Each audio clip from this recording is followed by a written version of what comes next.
The Buddha once taught, "The mind is everything. What you think you become." A simple sentence, yet it contains the entire law of suffering and liberation. For everything we experience does not truly begin in the external world, but in the way our mind perceives and interprets it. When life becomes uncertain, when the future grows dim and the heart heavy, what truly drowns us is not circumstance.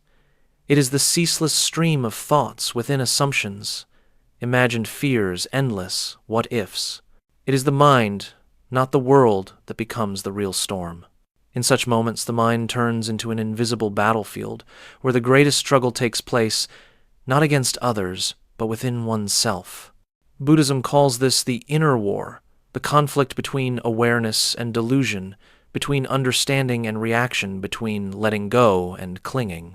The outer world may be chaotic, yet suffering only begins when we allow the mind to be swept away by that current. Conversely, peace arises when we learn to stand still amid turbulence, when we realize that peace is not something to seek, but something to return to. Buddhism does not promise a life without storms. It teaches the art of standing firm within them. It does not tell us to flee the world, but to return to ourselves, to that still water within which has never been disturbed by the winds of life. There, amidst the noise, lies a clear silence where all fear dissolves, where we understand that peace does not come from controlling everything, but from mastering one thing, only the mind. Take a deep breath, release every calculation, and listen to the sound of stillness. For in that very moment, the journey home begins a return to clarity, to innate peace, to the original nature of mind, calm, vast, and unshakable. When life grows chaotic, we often believe peace must be found somewhere far away in travel, in others, or in what we have yet to attain. But Buddhism teaches that peace is not something to find. It is a place to return to. It has never left us, only been covered by the dust of worry, fear, and illusion. The mind is naturally still, but because we never stop thinking, the lake becomes rippled. The more we try to control the outer world, the farther we drift from the stillness within. Within every person lies a sky of quiet, a place untouched by the winds of the world. Yet most have forgotten the way back.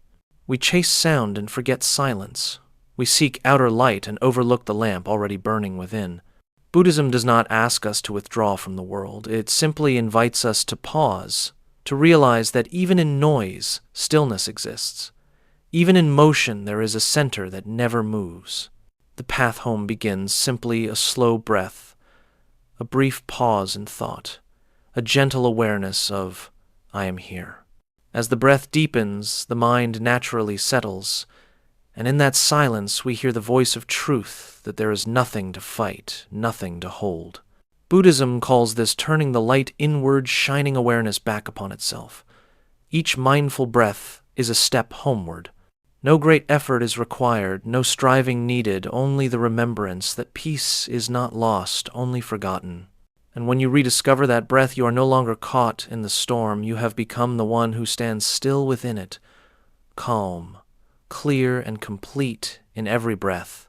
The mind is both a brilliant storyteller and the most skillful deceiver. It can construct entire worlds out of a single thought, a fear, a memory, an assumption. The Buddha taught, there is no enemy more dangerous than an untamed mind. For when you believe everything your mind tells you, you end up living in a world built by fear, not by reality. In moments of weakness, the mind behaves like a wild monkey leaping from branch to branch, from worry to self-doubt, from resentment to despair, and you are dragged along in exhaustion. But the truth is, these thoughts are not facts. They are merely mental habits, patterns of reaction repeated for so long that you mistake them for who you are. When the mind says, I'm not good enough, or I'm going to fail, those are only echoes of old fears, not the voice of wisdom. Try stepping back and observing. When you can see a thought, instead of being controlled by it, you separate yourself from illusion. It's like the sky and the clouds. The clouds may be dark, but the sky never loses its blue. You are not the passing thoughts. You are the vast sky of awareness, the one who witnesses them. Practice seeing every thought as a cloud drifting by. Some clouds are dark, some are light, but all are temporary. Don't try to chase them away. Simply don't identify with them. When a negative thought appears, smile and say, "It's just a thought." Then take a deep breath and let it float away like water in a stream. That is the essence of mindfulness, sitting beside the river of the mind without jumping into its current. When you practice this daily, the power of negative thoughts begins to fade. Your mind grows clearer, lighter, freer. You no longer need to battle every thought. You only need to see that they are not you. And in that very moment of seeing peace arises quiet, deep and enduring like a lake no longer disturbed by ripples. The greatest human fear does not lie in what is happening, but in what might happen. The mind loves to create scenarios that do not yet exist, the worst things that could be living only in imagination. The more we try to control the future, the farther we drift from the present, the only place that truly exists. The Buddha said, "The past is gone, the future has not yet come. Only the present moment is where life truly happens." Yet most of us spend our lives worrying about tomorrow, forgetting to breathe today. The present is the dwelling place of peace. There are no ifs, no what-ifs, no what will happen if I fail. There is only the breath coming in, the breath going out, the body sitting, the mind knowing. When you return to this moment, you realize everything is fine. You are still breathing, the heart is still beating the ground, still supports you.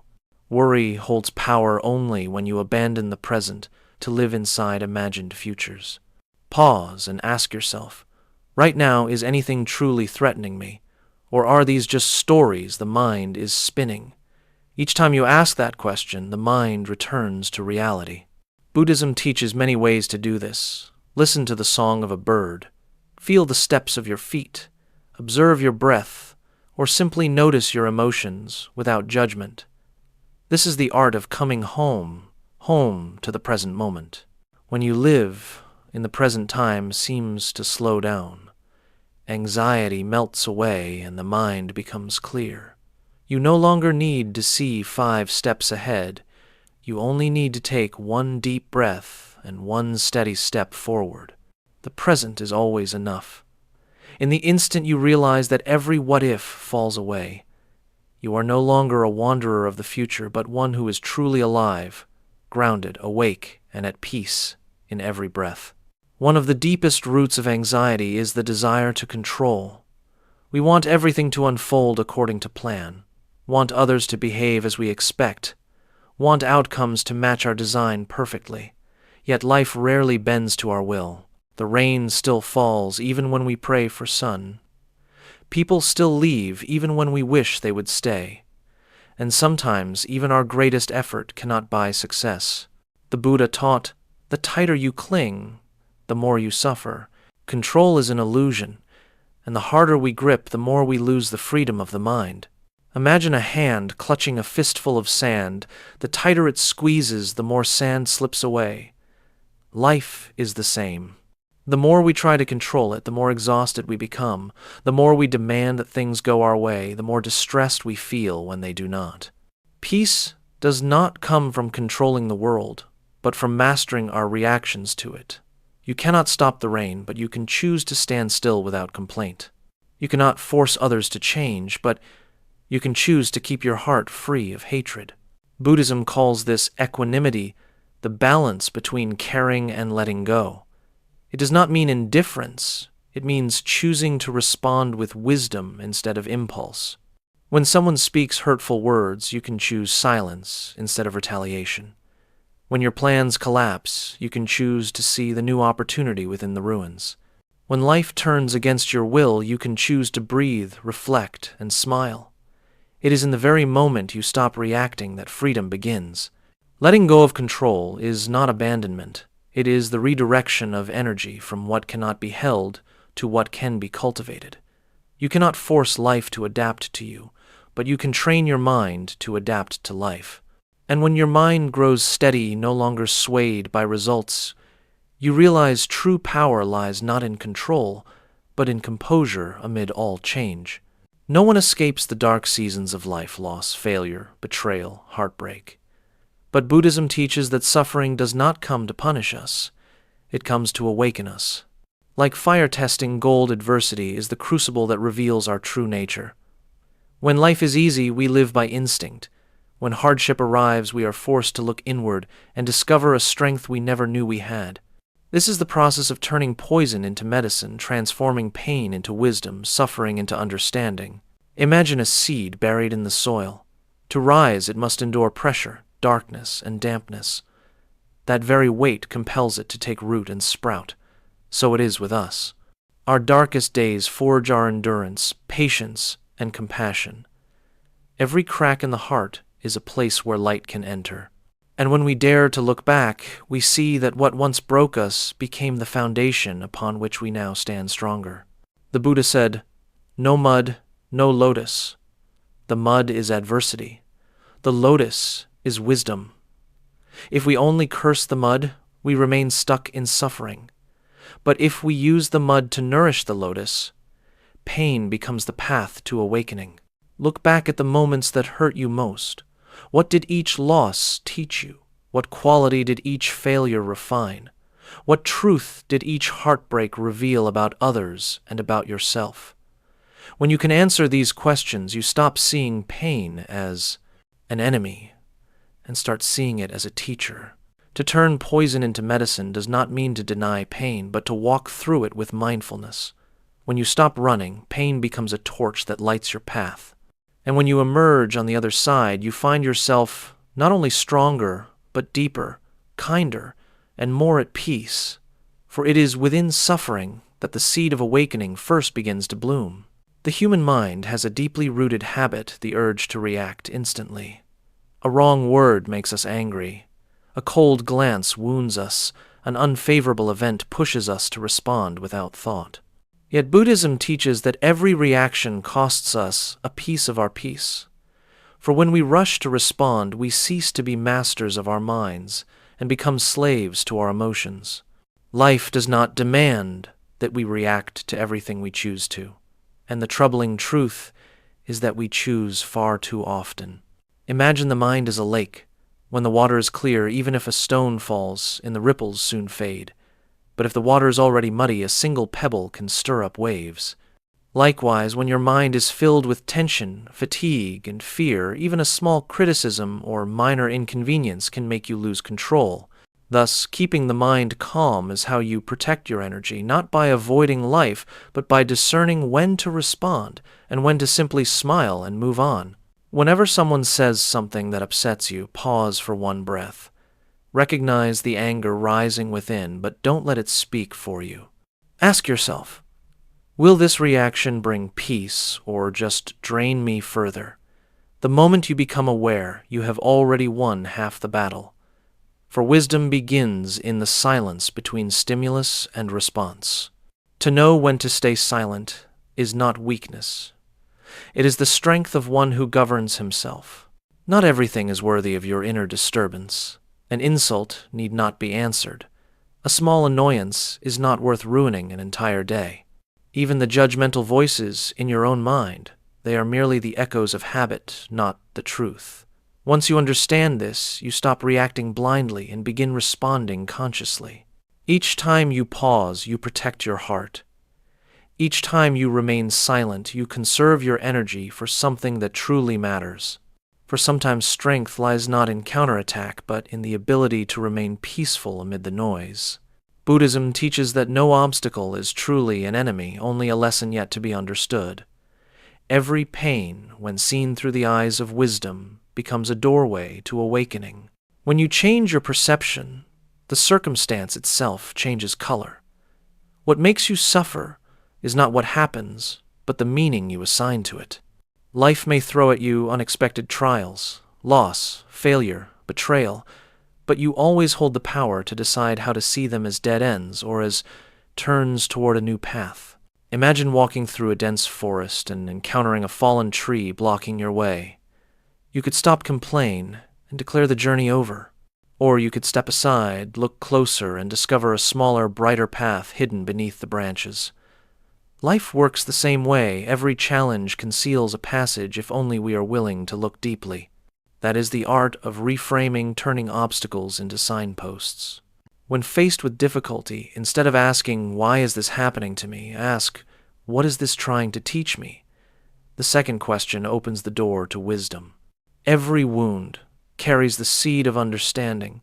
Every failure can grow into maturity. Through the eyes of clarity, you see that suffering is the strictest teacher it teaches: humility, patience, and compassion. The Buddha called this transforming karma into the path. To reframe hardship does not mean pretending everything is fine. It means staying with the pain long enough to hear its message. When you can sit still in adversity, you realize behind pain lies courage. Behind loss lies release. And behind every ending lies a beginning. The more you practice, the less afraid you become when life shifts direction. For you understand, no path is ever meaningless. Only those who have not yet seen its meaning think so. Fear arises when the mind loses something to hold on to. When the future is uncertain and darkness clouds the path, the mind begins to weave countless dreadful scenarios, and we believe them. The Buddha taught that fear is the offspring of ignorance, while faith is the lamp that dispels that darkness. Yet faith in Buddhism is not blind belief. It is a trust born from experience, from having fallen and risen again, from having lost your way and still found the path home. Faith is the quiet flame within that reminds you, even when you cannot see the entire road, you can still take one step, one breath at a time. When you face the unknown, the mind trembles, seeking something certain to grasp. But the truth is, nothing is ever truly certain. Impermanence is the law of life, and when you accept that, fear loses its power. Recall the times you endured hardship, illness, loss, loneliness, and still made it through. In those moments, you did not need to know how things would end. You only needed to breathe, to be patient, to trust that you would be okay. That is faith in action.